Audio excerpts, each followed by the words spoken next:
I sincerely hope and pray that this message will get to the right people at the right time. This is one of the most forwarded messages on Kenyan WhatsApp, by the way, and it goes like this: Dr. Cheptinga Kipkirui, what a powerful message. A national education to all Kenyans. Stop chasing poverty and calling it riches. Who is Dr. Cheptinga K. Philip?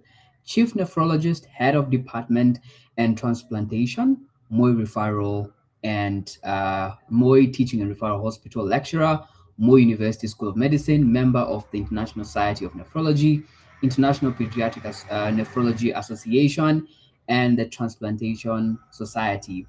Yeah, a couple of other societies. This is what he says: Wakenya wenzangu, I write to you not as a doctor alone, but as a son of the soil. In my words, at MTRH, I see the end result of a nation that has forgotten what utajiri means. I dialyze the young man who has drunk poison after stealing millions and finding emptiness. I treat the mother whose son drowned in the Mediterranean chasing Maju. I bury the child shot by mugs whose father is in jail for corruption. We are bleeding Kenya, and we are calling blood progress. So today, I'm not prescribing medicine, I'm prescribing memory, because our disease is kusahau, forgetting. We have forgotten the African definition of riches, and in that forgetting, we are killing each other for nothing. Part one: the lie we now believe, the white man's riches.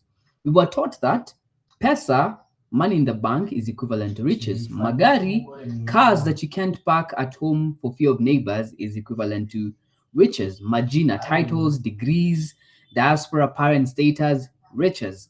Kuondoka, leaving the village, the country, the continent, progress and riches. This definition is killing us. And here's how: the thief's poverty. You steal from a tender, you buy land, you build a wall, you hire four guards, but now you cannot sleep. You cannot eat at a funeral because you fear poison. Your children don't know your neighbors. Your son is in the rehab in a Kenyan town. You have money, but you are poor because una watu, you have no people.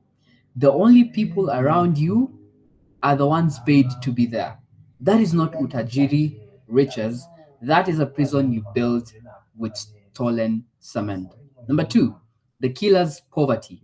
You kill for land, you kill for power, you kill for a tender, but after the burial, the clan disowns you. The children bear your cars. You jump at every rock because you know what you did. Our ancestors said, Mwachamila ni mtumwa. He who abandons tradition is a slave. You are now a slave to fear. No amount of money buys peace. Ask any murderer at committee. Number three, the diaspora delusion. Kufa kwa maju. We sell land, we sell cows, we take loans, we send our children to Canada, USA, Australia, UK, akisoma aturudishie. But what are we really saying? Kenya is too broken for my child. Let him go serve another man's country. Let him nurse there and no builder here. No jobs. Look at what happens. The child works. Three jobs, pays 80,000 Kenya shillings for rent for a bedsitter, faces racism, depression, comes home after 10 years with no wife, no children, no land, and a dialysis machine at 35 because of the stress and bad food. I see them in my clinic every single week. Wow. The parent, they die alone. The shamba you sold is now a plot for strangers. At your funeral, your child arrives on Zoom. The country, we export brains and import shame. We educate a doctor for 27 years, then gift him to Canada. Who will treat your blood pressure when you're 70? We are risking lives crossing deserts and oceans only to arrive poor in spirit. That's not kusaka. That is kujitoa kafara, sacrificing yourself for nothing. Part two, the truth we forgot. Watu ni utajiri. Before colonialism, before M-Pesa, before passports, Africans had a definition of wealth that built nations for 10,000 years. Riches equals watu, utu, umoja, uhai. Let me teach you, like a grandfather to a child who has lost his way. Ubuntu, mtu ni watu. You are only rich if your people are alive. In Elgeyo Marakwet, a man with 2 cows but 200 people who respect him is richer than a man with 200 cows who eats alone. Why? Because when drought comes, the 200 cows die. But the 200 people will give him milk. Ask yourself, if you collapsed today, how many doors will open without you calling? That is the number, that is your real bank balance. Number two, Harambe. Wealth is what we lift together. My mother in Baringo tells me in 1978 we had no money, but we built Kiboini Primary by hand. Every Saturday, women cooked, men carried stones, children fetched the water. The school has produced 4 doctors, 2 pilots, 1 judge, and over 20 engineers. Today, we have CDF, NGCDF, and the school still has no doors because we wait for Serekali instead of Sisi. Rich people don't wait, rich people build. If your village has no Arambe, you are poor even if your MCA drives a V8. Number three, Mbegu. A rich man plans for grandchildren he will never meet. You cut trees to sell charcoal and your river dies. You sell ancestral land so that your son goes to Australia. You steal from a hospital so that your daughter drives a Mercedes Benz. That is not wealth. That is eating your own seed. A poor man eats the seed. It's biblical, by the way. A rich man plants it, waters it, and guards it with a panga.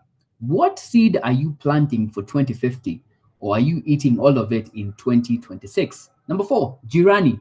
Your neighbor is your fast hospital, police station, and a bank.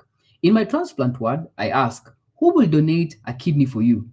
The rich man with 5 cars says, no one. The poor woman from Chavakali says, my neighbor already volunteered. Who is rich? When people die alone in their apartments and Nyeri people are buried by 500 villagers, tell me, who understood Utajiri?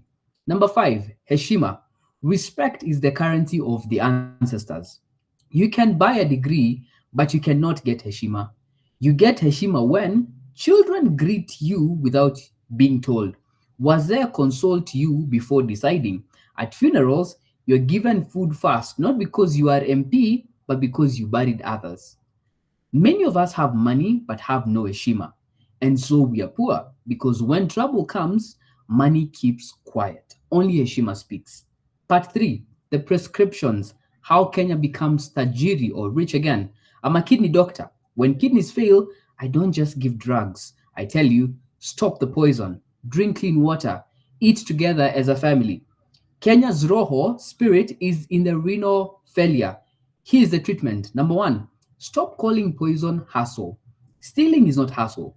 Killing is not biashara. Corruption is not kaa vizuri. It is poison. And poison kills the one who drinks it fast. Your ulcers, your BP, your insomnia, your children's addiction, that is poison coming out. Detox. Kenya. Return what you stole. Say samahani. Sleep well once in your life. Number two, bring the children home in the mind fast.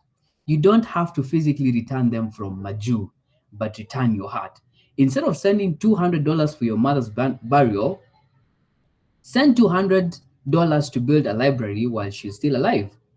Instead of buying your son a car in Melbourne, buy 10 desks for his former primary school. The richest diaspora is not the one with the green card. It's the one whose village still calls him Wanawetu, our son. If your success has not built one toilet at home, you are not successful. You're just absent. Measure your life in Woye, not Kenyan shillings. Tonight, do this test. Go outside and shout, Woye, as if you are in danger. How many people run to you in 1 minute? 0 to 2 people, you're maskini. Change your life. 3 to 10 people, you're middle class. Invest in Utu. 10 plus people, you're tajiri. Guard that wealth. It is more valuable than gold. If no one comes, it is because you never went for them. Start tomorrow, attend that funeral, contribute to that harambe, fix that broken swing. Number four, make your village rich before you make yourself rich. Interesting. Before you buy plot number 2, ask, does my village have water? Before you take your child to UK, ask, who will teach at that school I left? A man who is rich in a poor village is not rich, he is a target. Elgeyo is not rich because of gold, it is rich because every child is raised by 100 parents. Make your location Elgeyo, then you are safe and your property has value. Remember, Kaburi Haina ATM number 5. The grave has no M-Pesa. You will not withdraw your land, your children will fight over it, but they will remember your heshima. They will tell stories of how you showed up. At my hospital, the rich and poor die on the same white bed. The only difference, some are cried for by a nation, others are mourned by 3 people paid to be there. Choose your funeral, Kenya. Ndugu zangu wa Kenya, I think this is a parting shot. We are not poor. We have been lied to about where our riches are. Stop killing for paper. Stop dying in oceans for minimum wage. Stop stealing from tomorrow of your own grandchildren. Come back to watu ni utajiri. Build your neighbor before your garage. Bury your neighbor before you buy another suit. Educate your neighbor's child before you post your son's graduation in Canada. Because when the trouble comes, not the lack of money, but the lack of breath, the lack of blood, the lack of hope, only Watu will save you. I know what to think about this, but wow, I could go on for hours. Deep stuff. This is the type of information that makes me want to sit at the feet of the elders once again. I know what you make of this, but I hope you've learned something.